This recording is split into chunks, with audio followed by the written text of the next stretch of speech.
ये हमारे remaining topics हैं फंक्शंस के। तो आज हमने कोशिश करेंगे कि ये 4-5 टॉपिक्स हैं छोटे छोटे, ये हम कंप्लीट कर लें। ठीक है। तो सबसे पहले हम स्टार्ट करेंगे लोकल वेरिएबल्स। और इसमें जो इंपॉर्टेंट चीज हमने सीखनी है वो ये सीखना है स्कोप क्या होता है और लाइफ टाइम क्या होती है ऑफ वेरिएबल्स। एक क्वेश्चन ऐसे भी आ जाता है, discuss scope and life time of variables. तो स्कोप 3 तरह का होता है। लोकल वेरिएबल्स होते हैं, ग्लोबल वेरिएबल्स होते हैं और स्टैटिक वेरिएबल्स होते हैं। ये 3 तरह के स्कोप होते हैं सी में। स्कोप ऑफ वेरिएबल्स अगर इसका टॉपिक आता है ना, तो सबसे पहले हम देखते हैं लोकल वेरिएबल्स क्या होते हैं और कैसे काम करते हैं।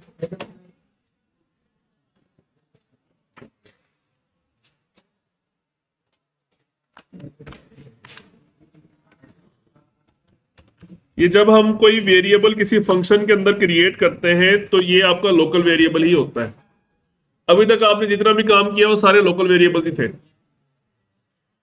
तो जब आप उस वेरिएबल को किसी भी फंक्शन से बाहर डिक्लेयर करते हैं तो वो ग्लोबल वेरिएबल बन जाता है।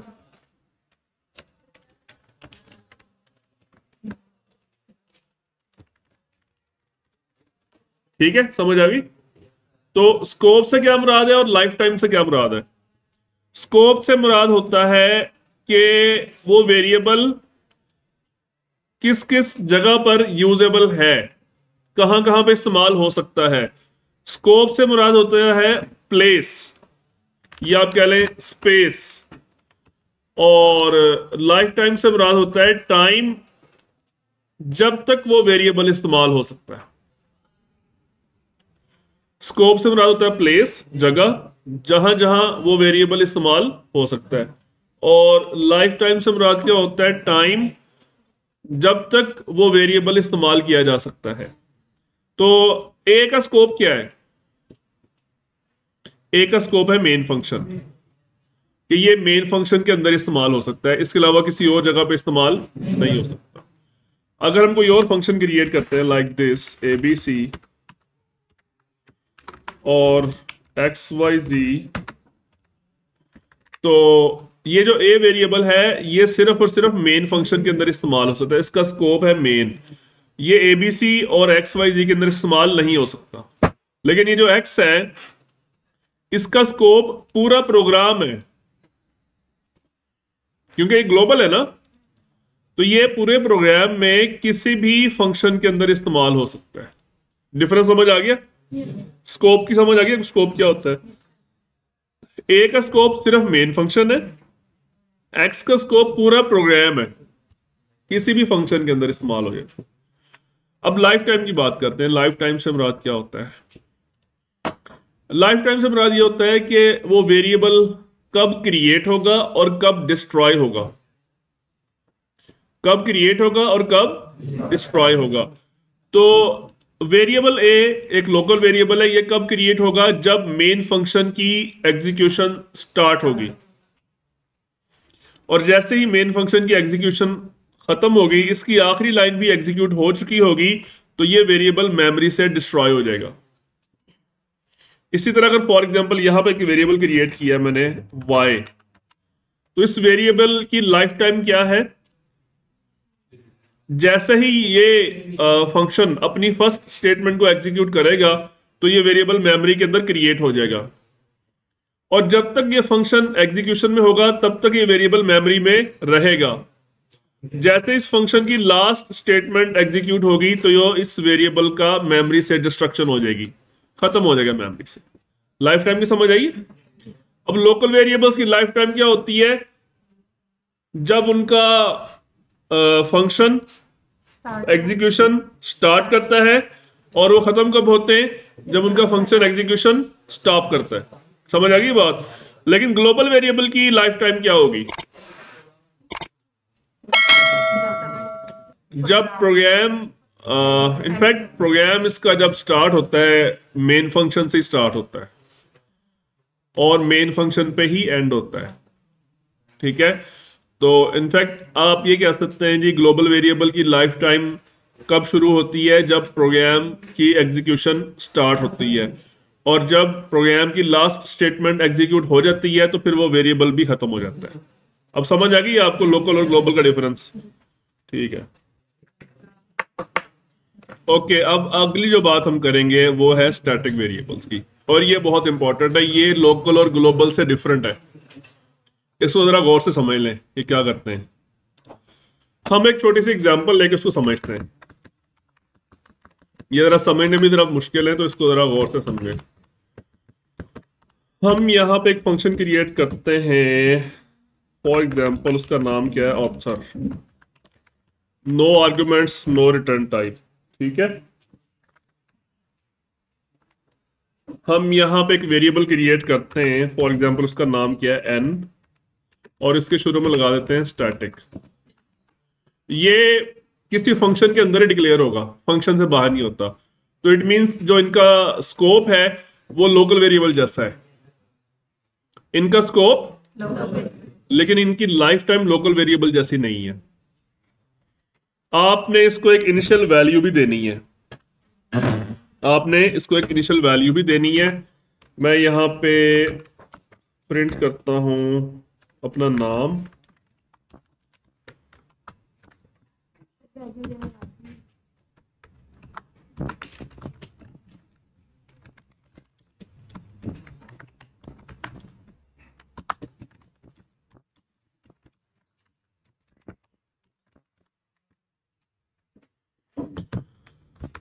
ओके। और बस यही, फिलहाल मैं इसको स्टैटिक नहीं कर रहा। ठीक है। अब देखिएगा इसका बिहेवियर कैसा होता है। मैं यहाँ पे इसको कॉल कर रहा हूँ, इस फंक्शन को मैंने कॉल कर दिया, और इसको रन करते हैं। डिक्लेयर नहीं किया,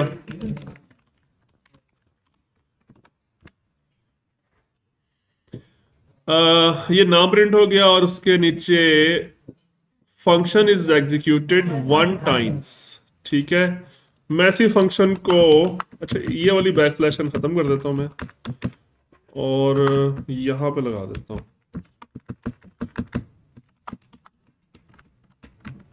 5 टाइम्स मैंने कॉल किया इस फंक्शन को। ठीक है।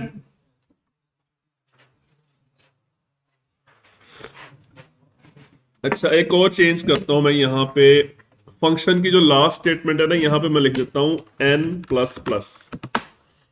ठीक है। एक बार फिर इसको रन करता हूं।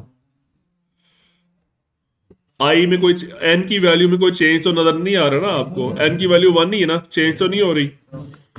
ये देख ले, मैं हालांकि इसको n प्लस प्लस कर रहा हूं, लेकिन जब नेक्स्ट टाइम फंक्शन कॉल करता हूं तो n की वैल्यू दोबारा फिर 1 से स्टार्ट होती है। एक दफा कॉल किया उसने, n की वैल्यू 1 की, ये मैसेजेस प्रिंट किए, फिर n की वैल्यू में इंक्रीमेंट भी किया, n की वैल्यू यहाँ पे 2 हो गई, और वापस जब ये मेन फंक्शन में गया, मेन फंक्शन ने फिर इसको कॉल किया, ऑथर वाले फंक्शन को, उसने फिर नए सिरे से इसकी वैल्यू 1 की। तो इससे आपने एक बात सीखी कि लोकल वेरिएबल्स जब भी फंक्शन अपनी एग्जीक्यूशन स्टार्ट करता है, नए सिरे से उसको इनिशियलाइज करते हैं। ठीक है। जितनी दफा भी आप कॉल करेंगे, लोकल वेरिएबल्स नए सिरे से इनिशियलाइज होंगे, अपनी पुरानी वैल्यू बरकरार नहीं रखते। पुरानी वैल्यू तो उसकी 2 थी ना, जब फंक्शन खत्म हुआ था तो n की वैल्यू 2 करके गया था, लेकिन जब अगली दफा कॉल हुआ तो फिर उसने नए सिरे से उसकी वैल्यू को 1 कर दिया। ये बात समझ आ गई? अब देखें, अगर मैं इसको कर देता हूं स्टैटिक, फिर क्या होगा?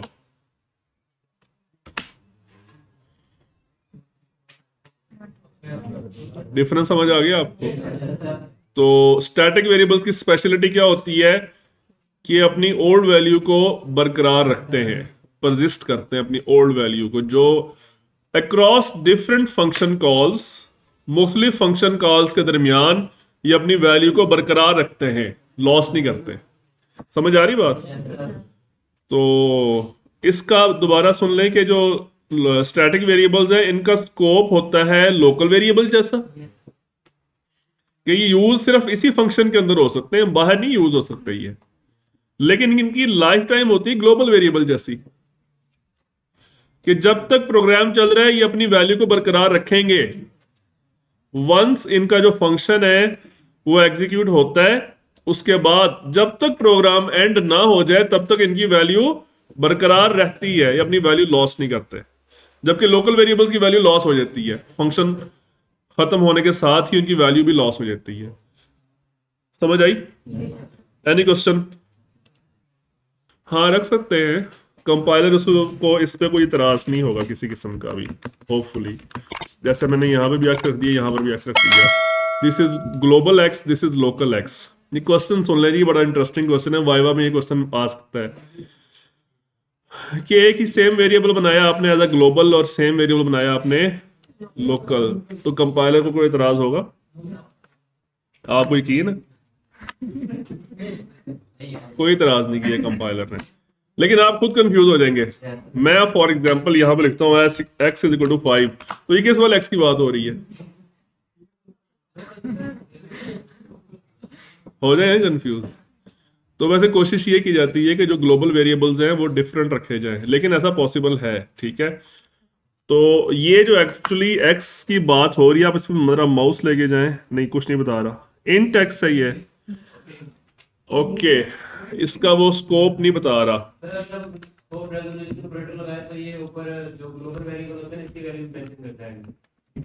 अगर स्कोप रेजोल्यूशन ऑपरेटर लगाएं तो अगर ना लगाएं स्कोप रेजोल्यूशन ऑपरेटर तो तब जो लोकल होता है उसे जी, हम यही देखने लगे हैं कि अगर हम सिर्फ x की बात करते हैं तो ये क्या प्रिंट करता है। अगर मैं फॉर एग्जांपल यहाँ पे x लिखता हूँ, वैसे तो यहाँ पे भी x लिखा है, इसको मैं इनिशियलाइज कर देता हूँ, ठीक है। मैं सिर्फ यहाँ पे x की वैल्यू को प्रिंट कर रहा हूँ। ये जो ग्लोबल है इसको हमने 10 असाइन किया है, यहाँ पे ये लोकल इसको 5 असाइन किया है। तो अब मैंने सिर्फ कह रहा हूँ x की वैल्यू प्रिंट करो, तो यही कंपाइलर क्या करता है, ग्लोबल वाला x प्रिंट करता है या लोकल वाला x प्रिंट करता है, देखते हैं। ये शुरू में क्या प्रिंट किया उसने? तो अगर आप मेंशन नहीं करेंगे तो बाय डिफॉल्ट ये लोकल वाले को ही तरजीह देगा, ठीक है। हाँ, अगर आपने ग्लोबल वाला यूज करना है तो उसके लिए फिर आपको कोई और ऑपरेटर लगाना पड़ेगा। नहीं तो उसके शुरू में क्या लगाएंगे यहाँ पे? हाँ, सिर्फ इतना लगा दें, ठीक है, वेरी नाइस, शाबाश। ये जो ऑपरेटर है इसे हम कहते हैं स्कोप रेजोल्यूशन ऑपरेटर, ठीक है। अगर हम इसके साथ मेन लगा दें फिर ऐसे, अब क्या करेगा ये? एरर आएगा ही चलेगा, एरर आ गया। हाँ ठीक है। वैसे इसकी अगर आप लोकल वेरिएबल को यूज करना चाहते हैं तो फिर उसका फंक्शन लगाने की जरूरत ही नहीं है, जस्ट उस वेरिएबल का नाम लिख दें, ठीक है। अगर आप ग्लोबल को यूज करना चाहते हैं तो उसके शुरू में ये स्कोप रेजोल्यूशन ऑपरेटर लगा दें। अब ये ग्लोबल वाला एक्स यूज करेगा। ये पॉइंट समझ आ गया? Next topic is register variables. Register क्या होता है? रजिस्टर से मुराद ये आपकी कॉपी नहीं है, रजिस्टर से मुराद है सीपीयू के अंदर, माइक्रो प्रोसेसर के अंदर छोटी छोटी मेमोरी लोकेशंस होती हैं, 1-1 बाइट की, 2-2 बाइट की, 4-4 बाइट की। ये रैम की बात नहीं हो रही, रैम तो बाहर है ना, बहुत बड़ी होती है, 4 GB की रैम होती है। ये आपके जितने भी वेरिएबल्स हैं वो सारे रैम में बनते हैं। आप लिखते ना इंट x या इंट a, ये सारे कहाँ बन रहे होते हैं? रैम में। लेकिन अगर आप चाहें तो inside the CPU, inside the micro processor छोटी छोटी लोकेशन होती हैं, उनको हम रजिस्टर्स कहते हैं, वहां पे आप वेरिएबल बना सकते हैं अपना। लेकिन ये आप बहुत रेयर शायद इसकी जरूरत पड़े, अदरवाइज हम इसको प्रेफर ही नहीं करते हैं। ये हम तब इस्तेमाल करेंगे जब आप हार्डवेयर लेवल का कोई प्रोग्राम बना रहे होंगे। ये जो वेरिएबल्स होते हैं ये बहुत फास्ट होते हैं एक्सेस के पॉइंट ऑफ व्यू से। एक्सेस से मुराद ये है कि सीपीयू को इनकी वैल्यू गेट करने के लिए बाहर नहीं जाना पड़ता ना, रैम तो बाहर है ना, और ये जो रजिस्टर लोकेशन है ये सीपीयू के अंदर है। तो इनकी वैल्यू गेट करने के लिए या वैल्यू असाइन करने के लिए सीपीयू से बाहर नहीं जाना पड़ता, वो उसके अंदर ही है, ठीक है। तो इसको बनाने का तरीका बहुत आसान है, आप सिंपल इसके शुरू में ये कीवर्ड लगा दें बस, बाकी इसका स्कोप, लाइफ टाइम वगैरह वही लोकल वेरिएबल जैसी है, ठीक है। नेक्स्ट टॉपिक ये हमारे हो गए। अब हम डिफॉल्ट पैरामीटर्स पे देखते हैं। डिफॉल्ट पैरामीटर्स क्या होते हैं, एक एग्जांपल से समझते हैं इसको।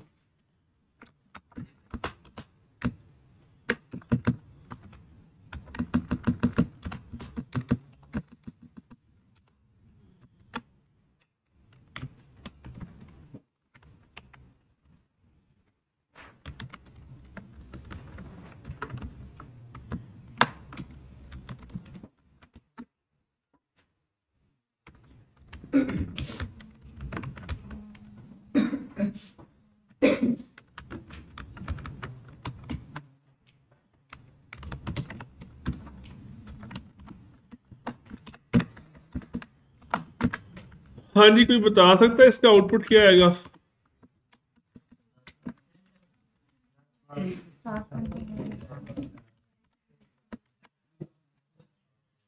जी, कितने स्टार्स प्रिंट होंगे? 10 स्टार्स प्रिंट होंगे। ठीक है, हम इस अभी फिलहाल ये जो फंक्शन है ना, ये सिंपल सा फंक्शन है, इसमें कोई आर्गुमेंट्स नहीं है और ना ही कोई रिटर्न टाइप है। तो हम इसका एक आर्गुमेंट यहाँ पे लगाते हैं, फॉर एग्जांपल n, और ये जो 10 है ना, इसकी जगह पे लगा देते हैं n। अब क्या होगा, क्या चेंज आया?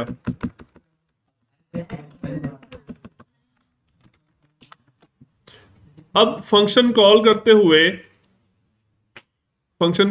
हुए हमें बताना पड़ेगा कि कितने स्टार्स प्रिंट करने हैं। फॉर एग्जांपल मैं यहाँ पे ले लेता हूँ 5। अब ये 5 की वैल्यू जाएगी n को, और n टाइम्स लूप चलेगी और उतने ही स्टार्स प्रिंट हो जाएंगे। ठीक है, समझ आ गई बात? अच्छा, अब देखिए जरा, अब डिफॉल्ट पैरामीटर्स की अब मैं आपको बात बताने लगा हूं। मैंने यहां पे लिख दिया n इक्वल टू 10। कहां लिखा मैंने? आर्गुमेंट्स के अंदर रहते हुए यहां पे, और यहां पे मैंने पैरामीटर नहीं दिया कॉल करते हुए। अब कंपाइलर बाय डिफॉल्ट ये वाली वैल्यू उठा लेगा, n की वैल्यू बाय। अगर हम कॉल करते हुए पैरामीटर की वैल्यू नहीं देते तो वो यहाँ पे जो डिफॉल्ट वैल्यू हमने दी होगी डिक्लेरेशन के अंदर, वो उसको पिक कर लेगा। तो ये होते हैं डिफॉल्ट पैरामीटर्स। अच्छा, एरर आ गया।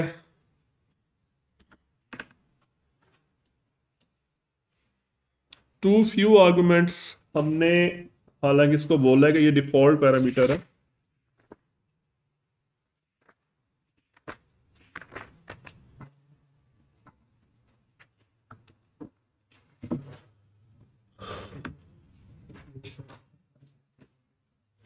मे बी यहां पे भी इसको मेंशन करना पड़े, यहां पे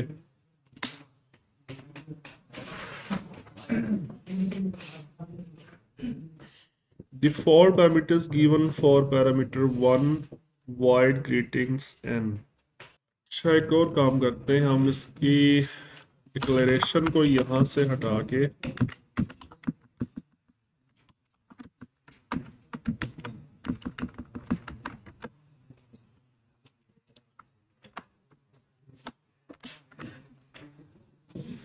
ओके, ये एग्जीक्यूट हो गया।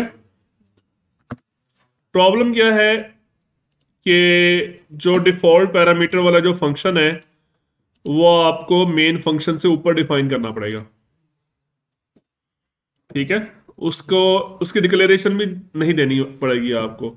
अगर आप फंक्शन डेफिनेशन मेन फंक्शन से ऊपर कर रहे हैं ना, तो फिर उसकी डिक्लेरेशन देने की जरूरत नहीं है, बिकॉज मेन फंक्शन से पहले ही वो डिक्लेयर किया हुआ है, तो उसकी डिक्लेरेशन अलग से देने की जरूरत नहीं है। अब इसमें होगा क्या कि हमने पैरामीटर नहीं दिया यहां पे, इसको चाहिए एक पैरामीटर।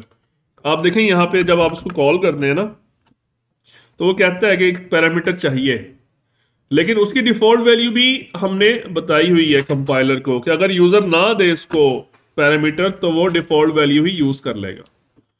ठीक है, ये पॉइंट समझ आ गया डिफॉल्ट पैरामीटर्स का? जी हाँ, फिर वो ओवरराइट हो जाएगा। फॉर एग्जांपल मैं यहाँ पे 20 दे देता हूँ, अगर आप पैरामीटर दे देते हैं तो फिर वो इसको यूज नहीं करेगा 10 को। ठीक है, अब ये 20 स्टार्स प्रिंट हो गए। और इसमें एक बात का आपने ख्याल रखना है। फॉर एग्जाम्पल यहाँ पे मैं एक और पैरामीटर देता हूँ लाइक एक्स, ठीक है, बल्कि एक्स की बजाय हम दे देते हैं 4 CH। अब आई थिंक इसमें एरर आएगा, यानी ये मैंने नहीं दिया इसको, मैं डायरेक्ट ही इसको करेक्टर दे देता हूँ। करेक्टर कौन सा? फॉर एग्जाम्पल @ मैंने पहला पैरामीटर नहीं दिया, दूसरे वाला दिया है यहाँ पे। तो देखते हो क्या करता है। तो उसने इसकी इस लाइन पे, इस डेफिनेशन पे ही एरर दे दिया है इसने। अब एरर क्या है देखते हैं उसको। एरर क्या है? Default argument missing for parameter 2। अब देखें हमने इसको ये दिया ना, ये हमने किसके लिए दिया? सेकंड पैरामीटर के लिए, लेकिन वो ये इसको समझ रहा है फर्स्ट का। अगर हम फॉर एग्जांपल इसको इंट भी कर देते हैं, मैं जस्ट इंट भी दे देता हूं और यहां पे मैं वैल्यू दे देता हूं सपोज 5। अब देखते हैं, अभी भी एरर है।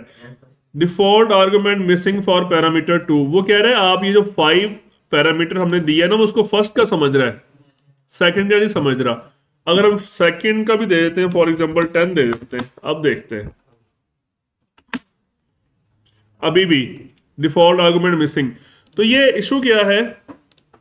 इशू ये है कि आपके जितने भी डिफॉल्ट पैरामीटर्स होते हैं ना, एक फंक्शन डेफिनेशन में एक से ज्यादा डिफॉल्ट पैरामीटर्स भी आ सकते हैं एक फंक्शन के अंदर। तो जितने भी डिफॉल्ट पैरामीटर्स हैं वो आप एंड में बताएंगे। शुरू में वो बताएंगे जिनके डिफॉल्ट पैरामीटर्स नहीं है, एंड पे वो बताएंगे जाके जिनके डिफॉल्ट पैरामीटर्स हैं। ठीक है, अब देखते हैं। अब इसने कोई इतराज नहीं किया, ठीक है। तो ये बात आपने याद रखनी है, डिफॉल्ट पैरामीटर्स आपने फंक्शन डेफिनेशन में सबसे एंड में देने, ठीक है। हाँ जी, एनी क्वेश्चन? सबको समझ आ गया? Okay, next is inline functions. ये जो 5 है ना, ये जाएगा x को, ये वाला 10 जाएगा इसको। इसको आप 10 के बजाय कोई और वैल्यू दे देते। अब आपने ये वैल्यू दे दी ना आपने n के लिए, अब वो उसकी अपनी वैल्यू खत्म कर देगा, ये वाली वैल्यू एक्सेप्ट करेगा। फिर भी वो वही रहेगा डिफॉल्ट पैरामीटर। हाँ रहेगा, वो डिफॉल्ट ही। फॉर एग्जाम्पल ये देखिए, मैं यहाँ पे 20 नहीं देता, जस्ट एक पैरामीटर देता हूँ, दूसरा देता ही नहीं हूँ मैं, तो वो 10 इसको एक्सेप्ट कर लेगा। हाँ, अगर मैं सेकंड पैरामीटर दूंगा तो फिर वो उसको छोड़ के मेरे वाला पैरामीटर एक्सेप्ट कर लेगा, ठीक है। मतलब ये 80 लिया है ना आपने जो ना डाटा टाइप, अगर हम सेपरेट ले लें, 4 ले लें और 1 ले लें तो भी फर्क पड़ेगा। जी बिल्कुल, आप डिफॉल्ट पैरामीटर्स के लिए कोई और, मैं ऐसे ये करना भी चाह रहा था कि हम करेक्टर दूसरा ले लें। स्टार्ट में हाँ स्टार्ट में नहीं, उसको भी मैं डिफॉल्ट दे रहा हूँ, उसको मैं डिफॉल्ट दे रहा हूँ स्टैरिक, ठीक है। और इसको मैं यहाँ पे पास कर देता हूँ सपोज हैश, और ये जो है ना स्टार, इसकी जगह पे CH की वैल्यू प्रिंट करवा देते हैं। यही क्वेश्चन था ना आपका, कि अगर आप चाहें तो 2 पैरामीटर्स भी दे सकते हैं डिफॉल्ट पैरामीटर्स वाले। अब ये पहला n है, दूसरा CH है, इसकी डिफॉल्ट वैल्यू 10 है इसकी। अब इस फंक्शन को मुख्तलिफ तरीकों से कॉल किया जा सकता है। मैं इसको ऐसे भी कॉल कर सकता हूँ, फॉर एग्जाम्पल मैं कहता हूँ कि मैंने कोई पैरामीटर नहीं दिया, तब भी ये फंक्शन चलेगा, बिकॉज ये दोनों पैरामीटर डिफॉल्ट हैं। तो मैंने कोई पैरामीटर नहीं दिया तो कंपाइलर को कोई ऑब्जेक्शन नहीं है, कि बिकॉज उसकी डिफॉल्ट वैल्यूज मेंशन है, वो दोनों को डिफॉल्ट वैल्यूज के साथ चला देगा, ठीक है। चल गया। अगर मैं इसको एक पैरामीटर देता हूं, दूसरा नहीं देता, फॉर एग्जाम्पल मैंने 5 दे दिया, दूसरा नहीं दिया, अभी भी कंपाइलर इतराज नहीं करेगा। 5 दे दिया ना, तो उसको 10 को छोड़ देगा, 5 को एक्सेप्ट कर लेगा। लेकिन ये वाला तो नहीं दिया ना मैंने, तो वो उसको स्टार ही रखेगा, ठीक है।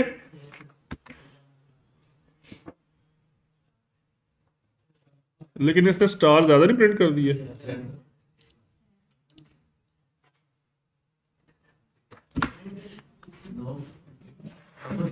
इसको 5 स्टार्स प्रिंट करने चाहिए थे जी। अगर आप जो ऊपर आपने वैल्यू साइन की है 10 करेगा प्रिंट, अगर आप उसके खत्म करके नीचे 5 लिखा है तो शायद 5 प्रिंट करेगा। तो ओवर कॉल की है, नहीं नहीं, हम दोनों ही डिफॉल्ट रखना चाहते हैं। ओवर की है, हाँ वो ओवर किया मीटिंग, वो ओवर किया। अच्छा, हाँ कॉल 2 बार की है, गुड, शाबाश। कॉल 2 दफा की है, एक दफा तो अपने 10 स्टार प्रिंट कर रहा था, दूसरी दफा इसके भी 5 प्रिंट कर रहा था। अब देखते हैं 5 स्टार प्रिंट कर रहा है, ठीक है गुड। चले माशाल्लाह क्लास एक्टिव हो गई है। अब इस तरह भी कॉल कर सकते हैं कि दोनों पैरामीटर्स दे दें, इसकी भी वैल्यू दे दी और इसकी भी वैल्यू दे दी, तो वो अपनी वैल्यूज जो डिफॉल्ट वैल्यूज उनको छोड़ देगा और ये वाली एक्सेप्ट कर लेगा। ठीक है, समझ आ गई बात। तो ये बहुत वर्सटाइल फंक्शन है, वर्सटाइल टेक्नोलॉजी है, यूं समझ लें इसकी डिफॉल्ट पैरामीटर्स की ना टेक्निक जो है। सही है। लास्ट टॉपिक हमने करना है इनलाइन फंक्शंस का।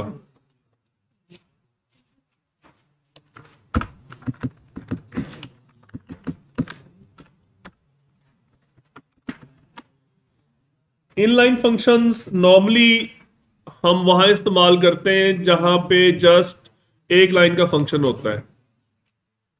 फॉर एग्जाम्पल हमने फंक्शन क्रिएट किया स्क्वायर, क्या नाम रखा है इसका, ये एस क्यू कर दें जस्ट, ठीक है। और इसके अंदर एक पैरामीटर रखा आपने n, और इसकी ब्रैकेट्स में आपने लिखा return n multiply by n, और इसके शुरू में आपने लिख दिया इन लाइन। ये भी मेन फंक्शन से ऊपर ही आप डिक्लेयर करेंगे, ठीक है, मतलब on the top of your program. तो अब ये एक आम फंक्शन नहीं है, इनलाइन फंक्शन है। इनलाइन फंक्शन की स्पेशलिटी क्या होती है,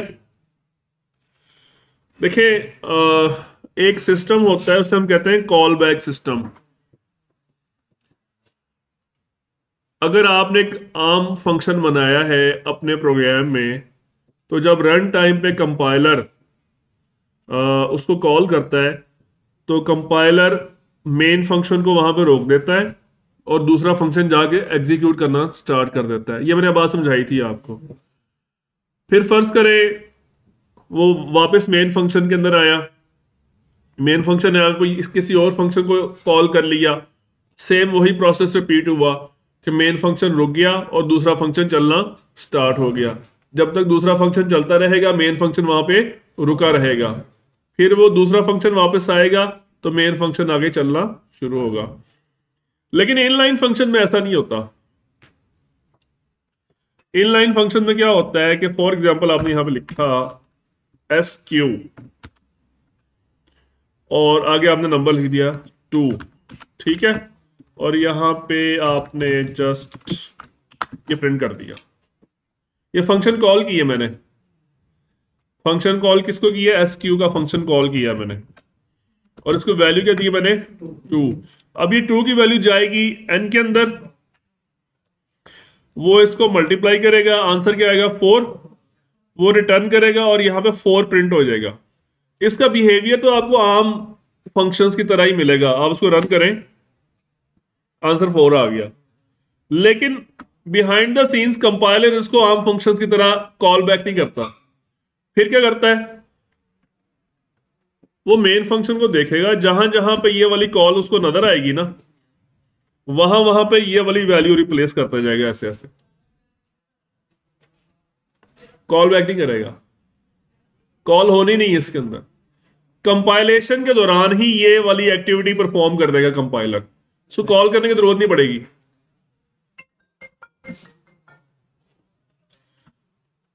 तो ये 2 मल्टीप्लाई बाय 2 उसको कहां से पता चला कि यहां पे मैंने ये लिखना है, यहां से। तो वो n की वैल्यू हमने 2 दी है ना, तो वो इसकी जगह पे इसको 2 मल्टीप्लाई बाय 2 लिख देगा। अगर n की वैल्यू हमने 3 दी होती तो यहां पे वो क्या कर देता, कहीं और भी अगर आपने फंक्शन कॉल यूज की है, फॉर एग्जांपल 4 का स्क्वायर निकाला है आपने, इस तरह से लिखा था, इस तरह से, तो वो इसकी जगह पे क्या लिख देगा 4 मल्टीप्लाई बाय 4। अब यहां पे जब फंक्शन कॉल ही खत्म हो गई है तो उसको कॉल करने की जरूरत है। लेकिन ये सारा काम बिहाइंड द सीन होगा ड्यूरिंग कंपाइलेशन। आपको नजर यही आएगा जो आपने लिखा होगा, ये आपको यही नजर आएगा अपने कोड में। लेकिन जब वो उसका जो मशीन लैंग्वेज का कोड बनता है कंपाइलेशन के दौरान, उसमें ये चीज नहीं होगी। उसमें वो एक्चुअली 3 × 3 या 4 × 4 लिख देगा यहाँ पे। तो जब वो फंक्शन कॉल ही खत्म होगी तो वो स्टेटमेंट्स मेन फंक्शन का हिस्सा बन जाएंगी, फिर वो कॉल नहीं होगी। तो इसका फायदा क्या होगा? फंक्शन कॉल करते हुए कुछ टाइम वेस्ट होता है सीपीयू का, वो टाइम वेस्ट नहीं होगा। छोटा सा फंक्शन है ना हमारा, जस्ट 1 लाइन का फंक्शन है, तो उस 1 लाइन के फंक्शन को भी कॉल करने में टाइम तो लगेगा ना। तो वो टाइम बचाने के लिए इनलाइन फंक्शन यूज किया जाता है। अब इसमें फंक्शन कॉल बैक नहीं होगी, फंक्शन मेन ही चलेगा, दरमियान में कहीं भी एसक्यू कॉल नहीं होगा। जी नहीं, किसी कोई डिक्लेरेशन नहीं होगी। आप जो दूसरे फंक्शन भी थे ना जो हमने पहले पढ़े थे, अगर आप मेन फंक्शन से पहले लिख देंगे ना डेफिनेशन, तो उसकी डिक्लेरेशन की जरूरत नहीं है। ठीक है, हाँ जी, एनी क्वेश्चन?